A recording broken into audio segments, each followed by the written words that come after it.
સુરતના ડુમસ વિસ્તારમાં એક નિર્માણધિત બિલ્ડિંગના 10મા માળે મજૂરી કામ કરતા ઉત્તર પ્રદેશના શ્રમિક પરિવારના 2.5 વર્ષના માસૂમ બાળક શિવમનું ઊંચાઈ પરથી નીચે પટકાવાના કારણે મોત નીપજ્યું છે।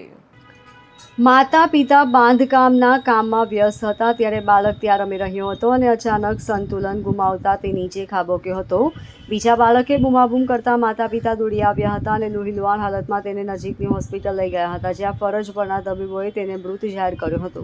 મૂળ ઉત્તર પ્રદેશના મહુ જિલ્લાના વતની અને છેલ્લા 3 વર્ષથી સુરતમાં રોજગારી અર્થે સ્થાયી થયેલા ગોવિંદભાઈ અને તેમનો પરિવાર ડુમસ વિસ્તારમાં બાંધકામની સાઇટ પર કડિયા મજૂરી કામ કરી પોતાનું ગુજરાન ચલાવતા હતા। ગોવિંદભાઈ અને તેમની પત્ની રોજની જેમ પોતાના 2.5 વર્ષના માસૂમ દીકરા શિવમને પણ પોતાની સાથે કામના સ્થળે લાવ્યા હતા। માતા પિતા બિલ્ડિંગના 10મા માળે સિમેન્ટ અને બાંધકામની કામગીરીમાં વ્યસ્ત હતા। તેઓને ખ્યાલ જ ન રહ્યો કે રોજગારી મેળવવાનું આ જ સ્થળ તેમના માટે કાળમુખું સાબિત થશે। બાંધકામ સાઇટ પર 10મા માળે માતા પિતા જ્યારે સિમેન્ટના કામમાં ગળાડૂબ હતા ત્યારે માસૂમ શિવમ અને તેનું બીજું એક બાળક ત્યાં નજીકમાં જ ખુલ્લામાં રમી રહ્યા હતા।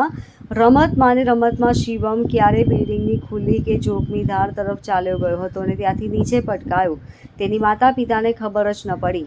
બાજુમાં રમી રહેલા બીજા બાળકે જ્યારે જોયું કે શિવમ પડી ગયો છે ત્યારે તેણે જોરથી બૂમો પાડીને બહુઆ ગીર ગયા એમ કહીને રાડ કરી મૂકી હતી। આ અવાજ સાંભળતા જ માતા પિતાના હોશ ઉડી ગયા હતા। બીજા બાળકની બૂમો સાંભળીને શિવમના માતા પિતા કામ છોડીને તાત્કાલિક નીચે તરફ દોડ્યા હતા।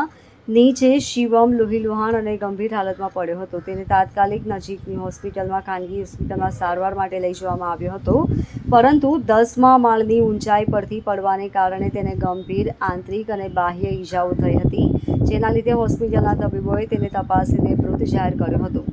આ અકસ્માત બાદ બાળકની વિલાપ કરતી ફોઈએ જણાવ્યું કે તેમને સાંજે 4:30 વાગે ફોન દ્વારા આ કાળજા કંપાવનારા સમાચાર મળ્યા હતા। Bureau report LK star news, Surat.